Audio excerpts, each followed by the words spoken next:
Galera, até que ponto vale nós ficarmos trazendo informações que não são verídicas, né? Justamente para conseguir o seu like, seu compartilhamento, sua inscrição, que você nos siga em redes sociais. Será que realmente vale a pena? Nós trazemos uma informação, uma curiosidade, que nós vamos falar, nossa, olha só, a matemática explica isso. Não tem nada a ver.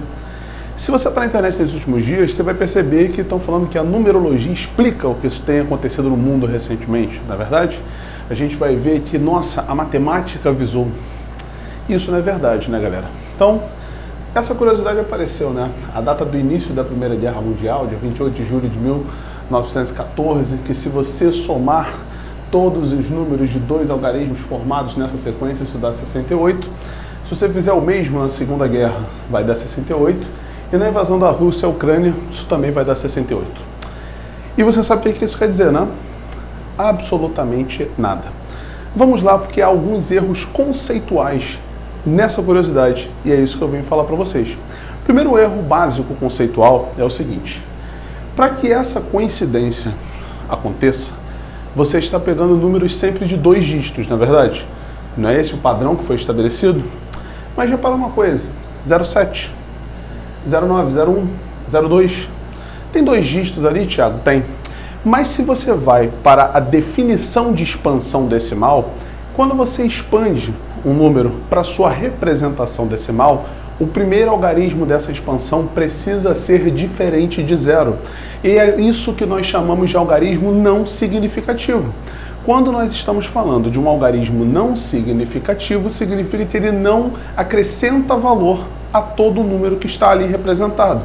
Portanto, o 7 é um número considerado de apenas um dígito, o 1, o 9 e o 2 também considerados de apenas um dígito. Então, isso já faz com que a gente elimine esse padrão existente, beleza? Outra coisa que acontece é o seguinte: quando a pessoa faz essa representação, ela está mexendo com escalas diferentes de representação.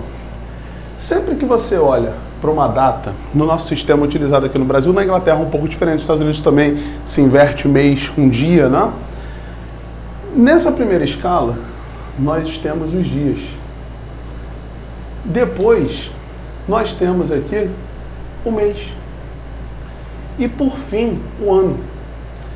E por que nós não podemos fazer simplesmente a soma desses valores? Por um motivo bem simples, galera. Dia é uma escala menor em relação ao mês, porque o mês é um conjunto de dias. Então, quando você coloca que você tem 7 meses, você teve ali conjuntos de dias com 30 dias, 31 dias, 28 dias. Né? Pode até ser, se caso fosse um ano bissexto, de fevereiro ter 29 dias, não é verdade? Então, não dá para a gente estabelecer uma relação de soma direta, pois as escalas de medidas são diferentes. Responde essa perguntinha aqui. Você geralmente soma centímetro com metro? Não, né? Você não faz uma transformação de escala? Você soma hora com minuto, direto? Não, você realmente faz uma transformação de escala, não é verdade? Você não soma diretamente ângulo com grau quando passa de 60 ali, por exemplo, na escala dos minutos. Você depois faz uma conversão para grau, certo? Então, sempre que você tem escalas diferentes, você precisa fazer que essas escalas estejam no mesmo padrão. E aí sim, você vai conseguir fazer a sua soma. Agora olha para cá, e você ainda tem um ano. O ano é um conjunto de meses. Então, se você está com um ano, você vai somar um mês, sendo que as escalas são completamente diferentes. O número 12 aqui, 12 anos, dentro dele tem 144 meses. Então, será que realmente vale a pena nós fazermos essa soma? E aquilo que é mais absurdo ainda é quando a gente para pensar na separação do número de 4 dígitos referente ao ano. Repara que a pessoa faz é somar 28 mais 7 mais 19 mais 14. Porém, galera, quando você tem o número 1914, ele tem como expansão decimal 1000 mais 900 mais 10 mais 4. Ele pode ser reescrito, na verdade, como 1 vezes 10 elevado a 3, mais 9 vezes 10 elevado a 2, mais 1 vezes 10 elevado a 1, mais 4. E aí você pode até considerar 4 vezes 10 elevado a 0. Então, nessa expansão decimal, eu não posso simplesmente pegar esse cara, somar e somar esse carinha aqui. Na verdade, isso não faz nenhum sentido você separar um número de 4 dígitos em dois números de 2 dígitos. Isso matematicamente está incorreto, pois a sua expansão não é dessa forma. A sua expansão é dessa forma, é dessa forma. Então aí mora mais um erro. Ou seja, tudo isso que você vê é uma grande besteira. Quando a pessoa ela está fazendo isso para você olhar e falar, nossa, a matemática explica muita coisa, nós temos essa capacidade, né, de sempre criar coisas que chamem a atenção. Né? Nós vamos chamar a atenção de alguma forma, vamos tentar explicar aquilo que está acontecendo de uma maneira, nossa, que eu nunca, meu Deus, realmente existe isso. Galera, coincidências existem. Coincidências na matemática também existem. Quer ver só? Tem um macete, né? Um dito macete que rola há muito tempo, que faz assim, raiz cúbica de 125. Aí o cara fala para você somar 1 mais 2 mais 5, isso dá 1 mais 2, 3 mais 5, 8. E ele manda você subtrair esse 3 que está no índice aqui do seu radical. E isso vai dar igual a 5, na verdade? E a raiz cúbica de 125 realmente é 5. E aí você vai falar, poxa, vou fazer todas assim. Mas vamos lá, será que isso é verdade? E se eu tomar, por exemplo, a raiz cúbica de 332? E eu vou fazer 3 mais 2, 3 mais 3, mais 2, menos o 3 que está lá em cima. Olha só, soma de opostos é 0, 3 mais 2 é 5. Ué, eu tenho dois números de mesmo índice na raiz que eles têm respostas iguais, né?